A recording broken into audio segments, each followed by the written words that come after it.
eto, isa pang mainit-init na usapin dito sa sa Senado pa rin tayo ha. Napakagulo pa rin. Pero parang itong si Alan Cayetano, parang gusto na ng kapayapaan. Kasi nag-offer na siya. Nag-offer na siya kay... I don't think so. I don't think so. Nag-offer na siya kay Senator Gatchalian na interim. Parang dalawa na lang sila. Parang pantay na sila ng kapangyarihan. Kapag gaya niya, magpapasahod sa Senado. Pareho sila pipirma para maka-withdraw sa land bank. Halimbawa, may pabibiling mga gamit. Pareho sila pipirma. Kaso, binaliwala ni Gatchalian.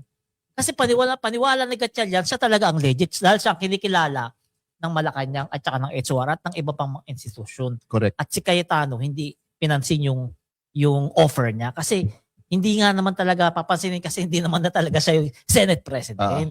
Tama. Anong basa? Ano yan una, checkmate na si Cayetano. Huwag na siyang kapit tuko. Kailangan niyang tanggapin sa sarili niya. Hindi ako nagsasabi dyan ha. Baka puntahan si Paler eh. Si Palerista po kasi taga-Tagig. Baka mapatawag ng mga Cayetano, kaya medyo umiiwas magsalita ng maahang na salita. Ako na lang magsabi. Kaya kami na lang ni Kakopi magsasalita para sa kanya. Sige, unang-una, checkmate ka na, Cayetano. Tapos ka na eh. Ikaw yung pinaka mabilis na naging Senate President na palpak at pinakamagulo na Senado. Sa kasaysayan ng Pilipinas, ikaw ang pinakawalang kwentang Senate President. Unang-una, bakit ididiin mo pa yung sarili mo na magiging parte ka ng signatory? Di dalawa pa kayo. Bakante na nga yung posisyon ng Senate President eh. Bakit i-epal ka pa, di ba? Senate President pro tempore, si Win Gatchalian, at siya ang may operational control.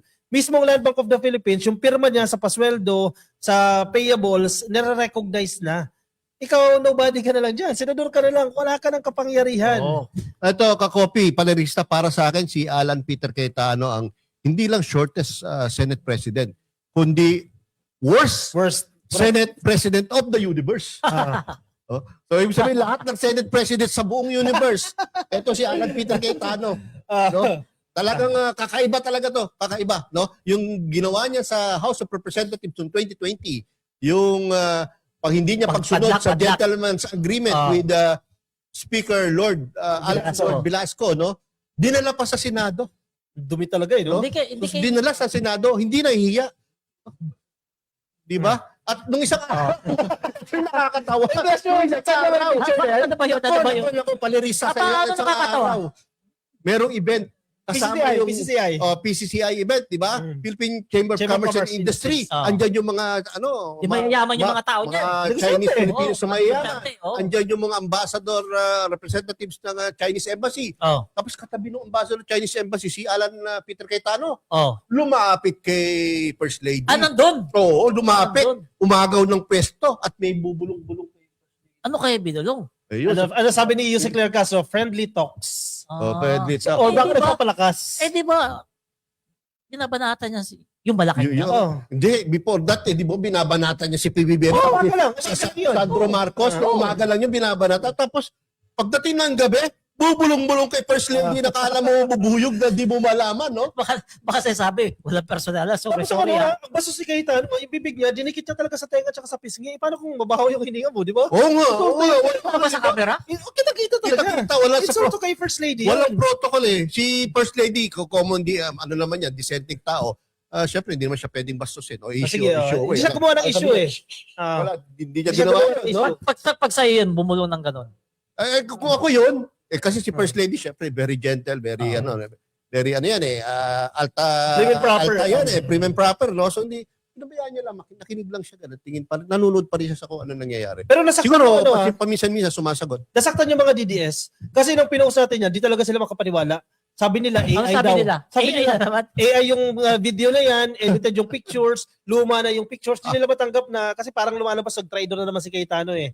Parang hinihilot niya yung kanyang posisyon eh. Kasi si First Lady daw ang presidente. Sabi nila. Magta-trader si Cayetano. Palerista, alam ni Palerista to dahil taga-Tagig to. Yung kapatid nga, ano bang ginawa sa kapatid, di ba? Correct. Ano ba naman? Hindi ba napapalitaan yung nangyari dyan sa magkakapatid na yan? Tapos magtataka kayo mga DDS, tatry do rin kayo ni Cayetano naman. Alam naman ng buong mundo yan, yung nangyari sa magkapatid sa Tagig. Alam nila yan. Kayo mga DDS, ginagamit lang din kayo ni Cayetano kasi may ambition pa rin yun maging Vice President eh. Diba? So ingat-ingat kayo dyan. Gusto kasi ni Cayetano, gusto niya magkaroon ng dual signatory. O saan nyo ba narinig yan? Dual signatory mechanism. No? Ibig sabihin po, lahat ng mga official documents ng Senado, yung pag-i-issue nga lang ng advisory na walang pasok, work from home, nag-issue na si Win Gatchalian, nag-issue pa rin siya. Di ba? Ang gulo na yan. Doon sa dual signatory mechanism o scheme na gusto ni Cayetano, pag-issue ka ng cheque, dalawang pirma, pwede ba yun? Pwede at some point, yes, inaalaw ng bangko. Kontrata, vouchers, disbursement at personnel actions ay kailangan pirmahan pareho ng kasalukuyang nakaupo. Yung side ni Gatchalian at side ni Cayetano. Ang gulo lalo. Pero mabuti hindi pumayag si Gatchalian. Kasi yan. tiwala si Alam mo Gatchalian bakit, na Clarissa? Sige, tanong yan. Bakit yan? Bakit? Kasi si Cayetano, at this point in time, wala na siyang leverage to negotiate Exactly. or makuha yung kung anong gusto niya. Correct. Dahil, bakit? Si Win Gatchalian na recognize sa Malacanang, maaga pa lang. Kinabukasan pa lang. O nung gabi pa nga lang na naging Speaker pro tempore, di ba? Siya din nire-recognize ng Kamara. In fact, siya yung sinulatan ng House Speaker. Correct. Di ba?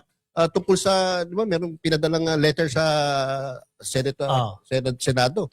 Pangatlo, sa land bank na, sinasabi mo, sa mga bangko, sa mga financial transactions, si Win Gatchalian ang nire-recognize.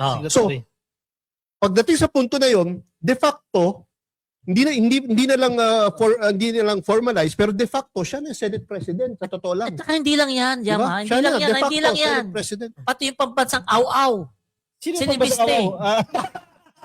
Buti na mo yan, Ang buti. kinikilala si Erwin Tulfo, hindi yung kay Pia Cayetano. Parang binastos yung nanay naman ng sobra, no? Diba? Bakit? Hindi kaya sila nag-uusap niyan, no? Hindi, biro mo, palirista. Naglabas pa si Lauren Ligarda ng Nung video. pabida-bida niya, no? Pabida video. Yung video Oh, message pabida-bida nga niya niya, kung bakit pabida-bida. legal na sila Sila pa rin pa rin. ang nakapwesto sa Senado at illegal yung ginawa nila Win Gatchalian, no? Tapos wala Kinabukasan. pang 24 hours yung anak sumulat kay Erwin Tulfo at nag-o-offer ng kanyang testimony or nalalaman. Bakit hindi? Ibig sabihin, nire-recognize siya si Erwin Tulfo as a Blue Ribbon Committee Chairman at hindi na itong si Pia Cayetano and Marcoleta. Meron pa isa, sir. Meron pa isa ngayon. Kasi pinapakalat ng mga DDS na hindi valid yung quorum na nagawa noong June 3 session. Yes, kasi merong ruling ang Korte Suprema patungkol doon sa petisyon ng isang teacher. Pwede ba natin, sir, paliwanag yan? Sige, paliwanag mo. Ang nangyari kasi dyan, may nagpetisyon tong isang guro dyan sa Korte Suprema at pinapadeklara niya na valid itong naging quorum noong June 3 kung saan po dineklara na bakante lahat ng posisyon. Pero ang dinesisyonan lang po ng Korte Suprema dyan, yung kakulangan ng legal standing o kumbaga pinagsasandalan ng mga legal basis o mga batayan, kaya binasura po yung petisyon na yan ng isang guro. Wala pong sinasabi ang Korte Suprema na illegal yung quorum. Wala pong ganyang petisyon. So kasi yan ang ina-highlight ng mga DDS na kumakampi na daw po sa grupo nila Cayetano itong desisyon ng Korte Suprema. Tama. Basta tayo comment, Lord. Basta tayo comment. Daming comments. Oy, Salamat po sa dami, mga nanonood. concurrent viewers, 1723. Salamat salamat nako. Ayan, si Eileen Drinon 106 yan. Drinong. Hello, first time watching you guys live. Greetings from Florida. Ay, salamat po, ma'am. Shout out. Bagong ka namin, viewer. manood ka po palagi. Opo. Next. Si Juman Ragma 7753, tama po sabi niya, Win acting SP Cayetano overacting. SP, correct. Overacting SP. Yan, sabi ni Aida Kapa. Yan. Bogus na si Alan ayon sa mga eksperto sa batas. Wala nang bisa ang pagka SP niya. SP niya. Di niya tinanggap na di siya ang SP. Ibig sabihin, yung ugok na Petrang Kabayo na yan. Yan. Oy, Petrang Kabayo daw. Sa akin pala tapat yung comment. Sa'yo pa. Parang tumawag sa kanya, Petra, si NBI Director Matibag.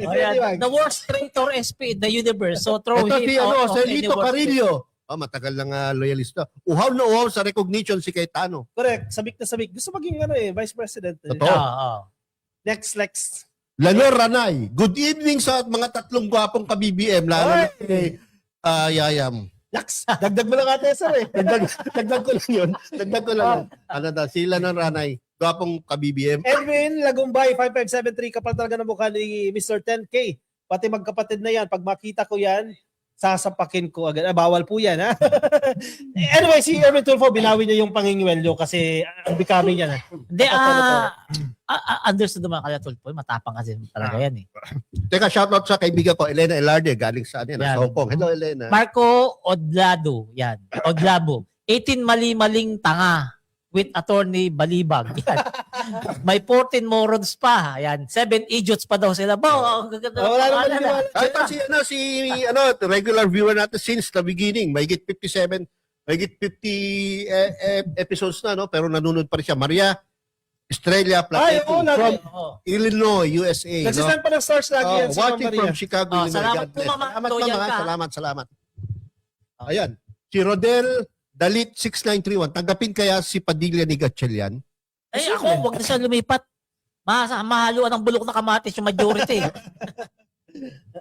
Pero binoto natin yan. Ito si quick comment lang si Robin Hood, di niya na alam kung anong tamang gawin, ano? Kung anong tama na dapat niyang kilos at asal. Sa pagpapakaaso niya. Bubukan Pagpapakaaso niya Kung sa anong Duterte. ginagawa, di ba? Wala. Sayang, binoto natin yan eh. Kasalanan natin. Binoto mo ba yun? Hoy, meron tayong viewer from Turkey. Watching Oy, you, idol. Yildiz. Mukhang Nakapag-asawa lang pag-asawa ng Turkish. Ma'am, hello.